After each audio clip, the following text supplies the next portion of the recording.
ஏற்கனவே மார்க்கெட்டை பார்த்தோம். மார்க்கெட் ஸ்ட்ரக்சரை வச்சு அது கீழே போகுதுன்ட்டு ஒரு 2 டார்க் கேண்டில், ரெட் கேண்டில் பார்த்தோம். நம்ம பையர்ஸும் கீழே தான் இருக்காங்க, அதனால் அதுவும் பார்த்தோம். So now we will go and verify நிஜமாலே விழ போகுதான்ட்டு. ஓகேவா? அது ரொம்ப முக்கியம். இல்லை விழுமா விழாதா மேலே போகுமான்ட்டு. ஸோ மார்க்கெட் கீழே விழ போகுதுன்னு. ரெண்டாவது ஓஐ இன்ட்ரெஸ்ட், ஓப்பன் இன்ட்ரெஸ்ட்னால் எவ்வளோ பையர்ஸ் எவ்வளோ செல்லர்ஸு இன்ட்ரெஸ்ட்டாக இருக்காங்க அந்த கான்ட்ராக்டில். ஓகேவா? ஆப்ஷன்ஸில் ரொம்ப முக்கியம் ஓஐ கான்செப்ட்டு. நம்ம ஃபஸ்ட்டு ஓவரால் ஓப்பன் இன்ட்ரெஸ்ட் போகலாம். ஓவரால் ஓப்பன் இன்ட்ரெஸ்ட்டில் போனால் இப்போ நீங்கள் 0.99 அரௌண்டு 1க்கு மேலே வருது. 1க்கு மேலே வந்தால் புல்லிஷ், மார்க்கெட் புல்லிஷ்ஷு 1க்கு மேலே இருந்தால். 1க்கு கீழே இருந்தால் மார்க்கெட் வந்து பியரிஷ். நான் யூஸ்வலாக நம்ம அப்படி டேரெக்டாக 1க்கு மேலே இருந்தால் புல்லிஷ்ஷு, கீழே இருந்தால் பியரிஷ்னு சொல்ல முடியாது. 0.8ன்னு நீங்கள் ஒரு நம்பர் எடுத்துக்கலாம். 0.8க்கு மேலே இருந்தால் புல்லிஷ்ஷு, 0.8க்கு கீழே இருந்தால் பியரிஷ் மோஸ்ட்லி. ஓகேவா? இப்போ ரைட்டர்ஸ் எவ்வளோ பேர் இருக்காங்க பாருங்கள். இந்த கிராஃபை பாருங்கள், ரொம்ப டீட்டெயிலாக எக்ஸ்பிளைன் பண்ணுறேன் இந்த ஓப்பன் இன்ட்ரெஸ்ட் கான்செப்ட்டு. ஏன் மார்க்கெட் விழ போகுதுன்னு சொல்கிறேன்னா, அதாவது ஃபஸ்ட்டு ஸ்டார்டிங்கில் வந்து மார்க்கெட் மேலே போகிற மாதிரி போகும். It will go up to even 22,500 or 420 போயிட்டு கீழே வரலாம். கீழே வந்துட்டு மறுபடியும் மேலே போகலாம். ஆனால் வந்து 420க்கு ஒரு ரெசிஸ்டன்ஸ் இருக்குது. அது மேலே போகாதுன்னு நினைக்கிறேன். அப்படி போகுமா போகாதான்னு இங்கே கன்ஃபார்ம் பண்ணலாம். ஓயில் என்ன பார்த்தீங்கன்னா எல்லாம் க்ரீன் கேண்டலாக இருக்குது. க்ரீன் கேண்டல்னால் மார்க்கெட்லாம் வந்து புல்லிஷாக இருக்குது அப்படின்னு ரைட்டர்ஸ் வந்து புட்காலை சேல் பண்ணுவாங்க. புட்கால்னால் கீழே போகணும், அதை வந்து சேல் பண்ணிட்டாங்கன்னா, செல்லர்ஸ் சேல் பண்ணாங்கன்னா மார்க்கெட் வந்து மேலே போகும். அது வந்து க்ரீன். அதே மாதிரி வந்து காலர் ரெட்டு கீழே வருது பாருங்கள். அந்த ரெட்டு வந்து எல்லாமே அதே ரைட்டர்ஸ் செல்லர்ஸ் தான். அவங்க வந்து காலை செல் பண்ணாங்கன்னா மார்க்கெட் கீழே போகும். ஓகேவா? இப்போ இந்த இதில் பார்த்தீங்கன்னா எக்ஸாக்டாக எங்கள் 22,400 பார்த்தீங்கன்னா செல்லர்ஸ் வந்து நிறையா வந்து பியரிஷாக அவங்க ஆன்டிசிபேட் பண்ணுறாங்க மார்க்கெட்டை.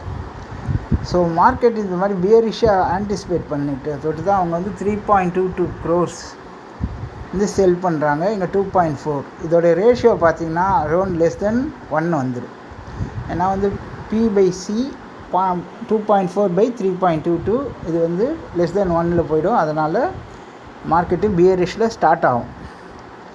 சரி, மார்க்கெட் கீழே விழும்ல, அது எங்கே விழுன்னா யூஸ்வலாக 22,300 நெக்ஸ்ட் லெவல், அங்கே கொஞ்சம் சப்போர்ட் இருக்குது. இதை சப்போர்ட் மேலே இன்க்ரீஸ் ஆகிடுச்சுன்னா then market will stay at 22,300 or 22,200.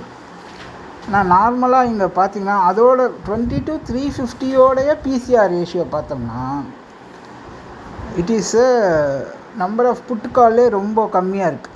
So இங்கே பாருங்கள் புட்கால் எவ்வளோ இருக்குது, 2.4. அதில் பாதி கூட இல்லை, almost not even 50% of a footfall. அந்த மாதிரி கண்டிஷன் அதுலேருந்து கம்மி பாருங்கள். இங்கே எவ்வளோ இருக்குது, 1.1. அங்கேருந்து 50% தான் 63. புரியுதுங்களா? அப்படியே 50%ல் ரெடியூஸ் பண்ணிகிட்டே போகிறாங்க பாருங்கள். ஓகேவா? 38.3 அப்புறமா வந்து 49 வச்சுட்டாங்க. ஓகேவா? ஸோ 38 அரௌண்ட் அந்த ரேஞ்சில் வருது. 50% கம்மி. அப்படி அந்த ஃபிபனாசி லெவலில் இறக்குற மாதிரி இறக்கிடுவாங்க அப்படியே ஸ்லோவாக. ஓகேவா? ஸோ மார்க்கெட் என்ன நடக்க போகுதுன்னா லைக்லி வந்து இந்த மாதிரி இறங்கி எது வரைக்கும் இறங்குனா 22,250 வரைக்கும் போகலாம் புட்கால் வந்து. ஏன்னா அது புட்டு ப்ரொடக்ஷன் அவ்வளோதான் இருக்குது. ஆனால் வந்து இங்கே பார்த்தோம்னா செல்லர்ஸ் வந்து இந்த கால் இன்க்ரீஸ் ஆகிட்டே போகும். இந்த கால் வந்து இந்த ரெட் கலர் லைன் வந்து ten to move towards downwards.